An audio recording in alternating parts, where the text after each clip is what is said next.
Welcome back to BFLLLP Lifelong Learners podcast. Hope you're all well. I've got another wonderful guest with us today, ready to talk about all things teaching and learning. So without further ado, do you want to introduce yourself, Rory? Yeah, so I'm Rory. I teach history. That's about it. Here at Beckfoot. At Beckfoot, of Fabulous, course, yeah. So I always ask at the start, as it's the Lifelong Learners podcast, is there anything that you've learned recently in life or in teaching that has had some impact on you? Yes, I've been doing a bit of reading around storytelling. I kind of did it not to do with teaching at first, but then as I was doing it, I sort of realised there were so many sort of similarities and things we could learn from what storytellers do to put into teaching practice. Well, so that's what we're gonna dig into in a little bit more detail today. Oh, perfect. That's lovely. What's sparked your interest in storytelling then? How come why is it important to you? How have you got interested in it? Well, I was just interested in it generally because as a history teacher, and through our curriculum and stuff at school, we're always talking about the power of stories and stuff. So I wanted to find out more about storytelling anyway. But then as I was reading this book, so it's called The Science of Storytelling. It's by a guy called Will Storr. And it's all about how storytellers, whether it's an author or a director or whatever, play on the psychology and the way the brain works in order to sort of capture the attention of the audience. And obviously as teachers, that's what we're trying to do. We're trying to capture students' attention, and teenagers can be easily distracted by different things. So super useful to Exactly, us. yeah. I sort of stumbled across it and then I was like, wow, this is really relevant to me and could help me. But the book's really interesting because it's about kind of how the brain works, and it talks a lot about just generally your mind. The fact that if you're walking down the street, you've got millions of things going on around you, and your brain, you can't focus on everything, so your brain chooses what you are going to focus on. But if you're walking down the street and you hear like a loud bang, you turn to that. And you kind of think, oh, that's just because it's a loud noise, but really what psychologists sort of say about it is it's because that's sort of change in your environment that you need to check if that is something that is a potential danger or whatever. If you check and it's a car backfiring or whatever, then you carry on. But it's got you, it's caught exactly, you. yeah, and that's what storytellers play on. They will add a change in, or sometimes it's not even change, it's just the threat of change. So it gives loads of examples. Like, I'm guessing most people probably read the first Harry Potter book, and that starts with something like, it's like Mr. and Mrs. Dursley of 4 Privet Drive. We're proud to say they were perfectly ordinary, thank you very much, something like that. And that's like the threat of something changing, isn't it? Yeah, because you know that the story's not going to be about how perfectly ordinary they are. It's going to be something else. And there's another one, I think, Charlotte's Web, and it's like, where's Papa going with that axe? It's like, so those are the sort of things that they play on to hook people in, because part of our question it. Exactly, yeah. And our brains, it's to do with, I think, going way back to when we actually had to worry about stuff all the time. We want to make sure that we're safe. Yeah, so we need to make sense of stuff to make sure that we're safe, to make sure there's not a threat. So you can, by unsettling the brain, you can create that sort of, I need to focus on this. Yes. Harnessing this power of stories and the storytelling and the science behind stories, how have you been using it in the classroom, and can you share those ideas with us maybe? What can we do to hook our audience, which are our students? So when it comes to, there's way more than just the change aspect of it. The change aspect of it, I guess, is like, it won't work for every lesson, but it's something you can bring in, that little hook, where it's, so for example, an example I could use is, we have some great stories in history, like there's the Emmett Till story, which is actually a film at the moment about a black teenager in America in the 1950s who is brutally murdered. But the story itself, it's really shocking because he didn't really do anything wrong. He just wolf whistled at someone and then he was killed. So a way I like to introduce that is by just leaving out his race, leaving out all the other aspects of it, and just saying, right, so we've got a 14-year-old boy, this is what he did, this is what happened, what's going on? And that kind of... Instantly they're trying to make sense of that. It's a big change that's happened. And that's actually playing more on another thing that storytellers do, which is using information gaps, which teachers can use much more easily. So an information gap is basically just where you are aware of something that you don't know. And a lot of the research into that is really interesting because with information gaps, there's a psychologist called Lowenstein, and he did a bit of research onto it. And actually, information that you don't know, the sort of curiosity of it, and this is something we want to build, like curiosity in students, it's shaped like a sort of a lowercase n.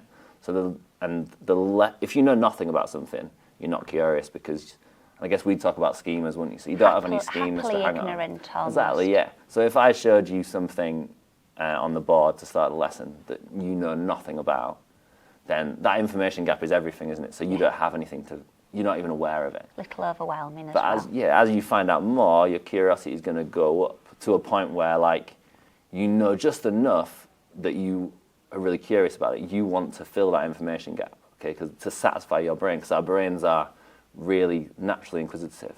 It doesn't even always matter if it's actually important information. If you know enough, you want to scratch that itch of kind of finding stuff out. Yes. However, then on the other side, if you know too much, then your curiosity obviously wanes off. Like if you know everything about something. And there's lessons there teaching-wise, isn't there? Like sometimes we might provide all the information and that might not be as stimulating because, yes. Or you might get students who know everything already and you provided a task where they're just having to tell you that they know all those things. Yeah. So I guess that, again, that accentuates the importance of challenging those students further and trying to create those information gaps.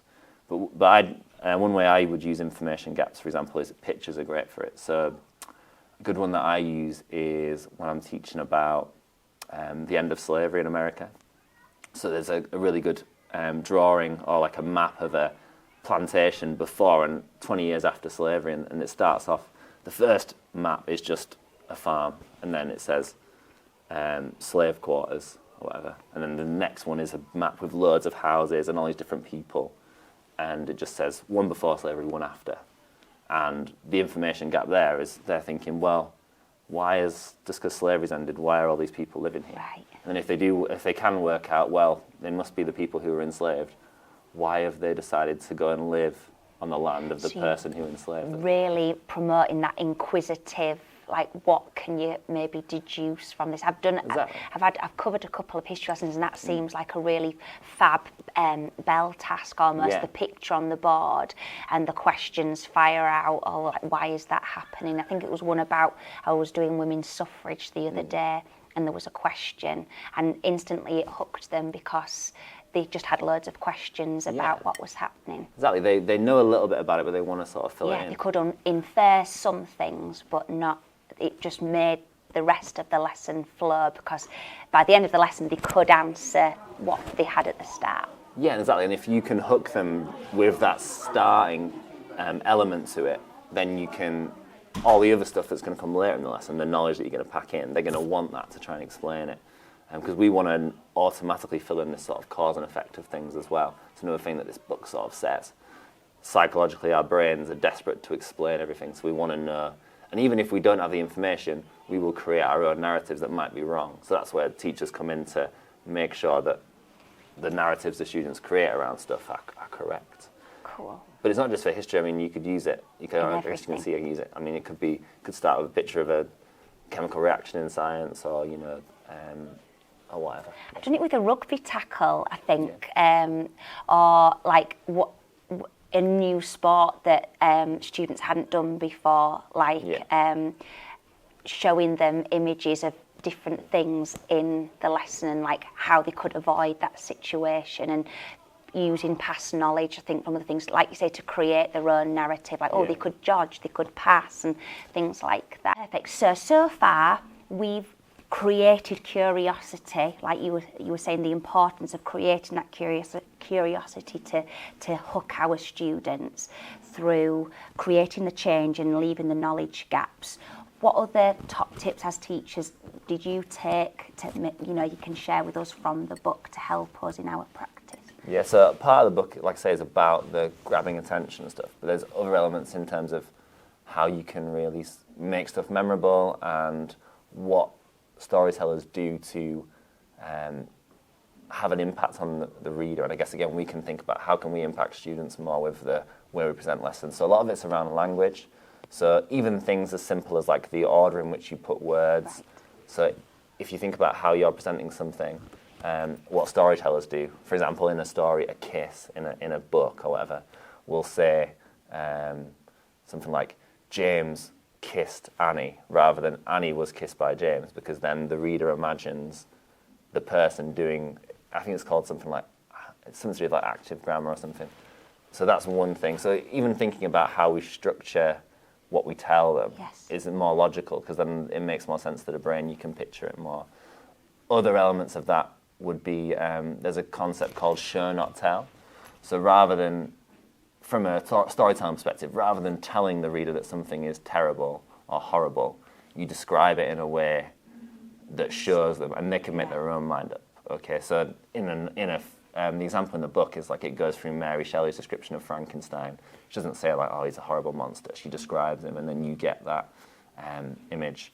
In a lesson, it might be, from my perspective for history, it might be, if I'm describing, rather than telling the children that Adolf Hitler was evil, I can teach them all about what he did. And then that's much more powerful for them to create. It's like you create your own world, basically, is what is the way that they sort of put it. And then other elements of it as well, like obviously anyone who teaches English knows about how we hammer similes and metaphors and stuff, but these are actually really effective for storytellers, because what they do, so if for example, one of the examples in the book is if you say someone had a bad day, compared to if you say someone had a rough day. If you say someone had a rough day, the reader actually goes to the part of their brain where you feel something. So it's like plays on a different part of the brain. What that does is it makes it more memorable and makes them more invested in it. And obviously that's quite a specific example, but even if you're teaching, if you're describing a process, it could be in PE, if you're describing how you do something, if you use more metaphorical language. Yeah, the power of words. Yeah, they're going to remember it more. Similarly for me in history, if I'm describing, what we often do is we describe changes with those sort of words. Something eroded over time, and then they might start to imagine, or if you can do anything with feelings as well, with something that you physically feel. So these are all little things, little tweaks and stuff we can try and make to have more of an impact with, particularly when we're focusing so much on reading and literacy in school as well. Really good links. When we provide things for students to read, things that we can play on there. So how we order it, what the sort of language we use, and even with metaphors and similes, there's ones that you should try not to use the ones that are used over and over again, because apparently over time we become desensitized to them. So the more unique ones you can use as well are effective. Oh, that's lovely. Well, this has been another really, really fascinating chat, and I think as well as my own teaching, I feel like things you've said will make me maybe change or adapt how I interact with my own children at home, just to help their curiosity flourish and grow. I mean, they're only, nearly 2 and nearly 5, but anything that I can do to encourage that inquisitive mind, like you say, through the power of words and stories, can only be a fab thing. And like you say, every subject, we can all tweak things and do things to make, I think what you're saying, it's going to make lessons more engaging, help students remember and retain that information too. So thank you so much for your time. To sum it up, is there anything you want to do to sum it up, or can you remind us of the chap that wrote the book and the title of the book? Yeah, so it's called The Science of Storytelling by Will Storr. Cool. And I think just to summarise, I guess you can't do it every lesson, but I know there's been times in history where I've been teaching something that's really interesting story, but then I've thought, why are the kids not engaged in this? And it's very frustrating. So I guess using some of these techniques I know that I'm doing that now. I'm using these techniques to try and make sure that they are engaged, because there's so much good stuff there, but it's just presenting it in the right way can make a big difference. Perfect. Yeah. Oh, thank you so much for your time, Rory. I've loved it. Thank you so much. Thank you everybody for listening and watching, and we'll see you on the next one. Thank you so much.